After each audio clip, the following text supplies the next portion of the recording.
you likewise to eternity. It is a place of justice without fear, where uproar is forbidden, where no one attacks his fellow. This place has no enemies. All our relatives have lived in it from time immemorial, with millions more to come.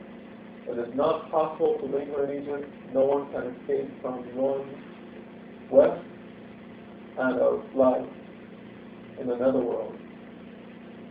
One's acts on earth are like a dream. Welcome safe and sound to whoever arrives in the West. There are many important features of this particular text. That's why I chose it. First of all,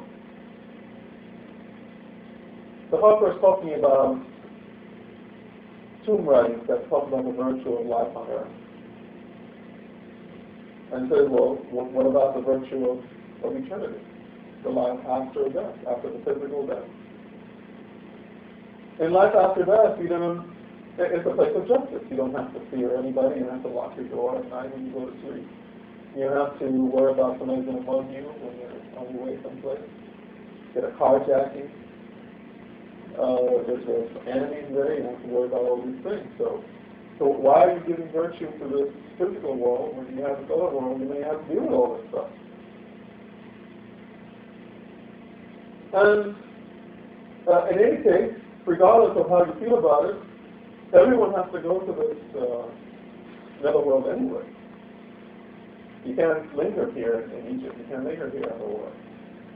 So what's up with that? Why are you talking all this nonsense? That's what this text is talking about. And here is the real crux of the matter. Life is a dream.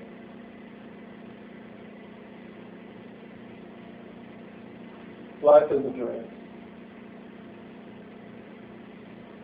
And the older you get, the more you realize that. You think about what happened 10 years ago, what happened 20 years ago, what happened 30 years ago. Can you even picture in your mind exactly the way it happened? And you realize philosophically that just as you cannot really picture something that happened to you 30 years ago, you can sort of remember some kind of impression about it, but you can't really picture it fully in your mind. And you certainly can't picture it fully in your mind the way it actually happened either. Realize that? Have you tried that? Have you go and ask your mother, hey, you remember this happened? I remember that like that. It happened like that. But you seem so convinced that something happened the way you think it happened. Because there's so many filters in your mind, so much what we call RU, which means residues of your previous actions that color your mind. And they make you feel desires, or make you feel fears, and which colors the way that you see things from the past. And if you look into the future with your imagination, you can't picture what the future might look like either. You may have a desire of how you would like it to be, or a fear of how you don't want it to be, right? So what I'm getting is that the past as well as the future is illusory. And so if the present is going to become the past one day, what does that say about the present? It's illusory also. So what is the real? That's the question that I should be getting asked to the religious person. The real is the West, according to the Harper. The West is a term that in sum total means the attainment of spiritual enlightenment that is abiding, and that is the Western region.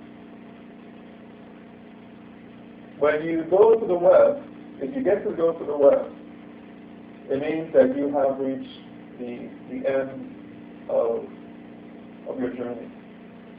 The journey wandering as an individual soul, coming into life and then dying, suffering, dying, and then being reincarnated again.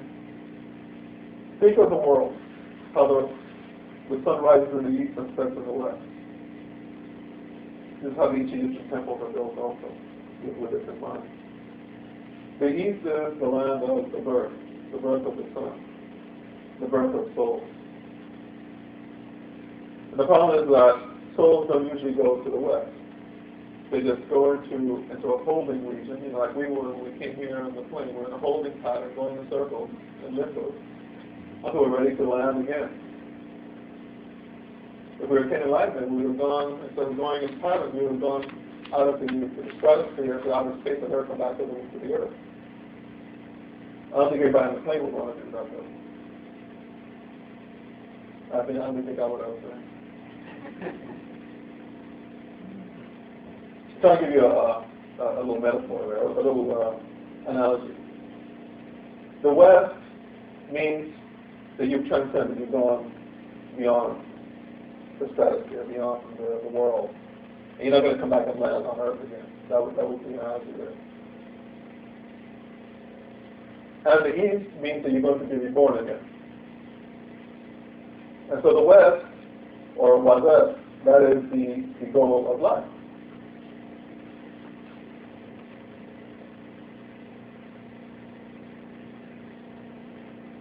So the ultimate goal of this religious process is to awaken to that reality that is intrinsic or your innate nature to begin with. What has happened is that this intrinsic reality, this rebirth that has to occur so that you can experience what we call Nahas, or awakening. This intrinsic reality that is your nature has been forgotten, has been subsumed in your relentless pursuit of worldly completeness, shall we say. Because that's really what people are seeking.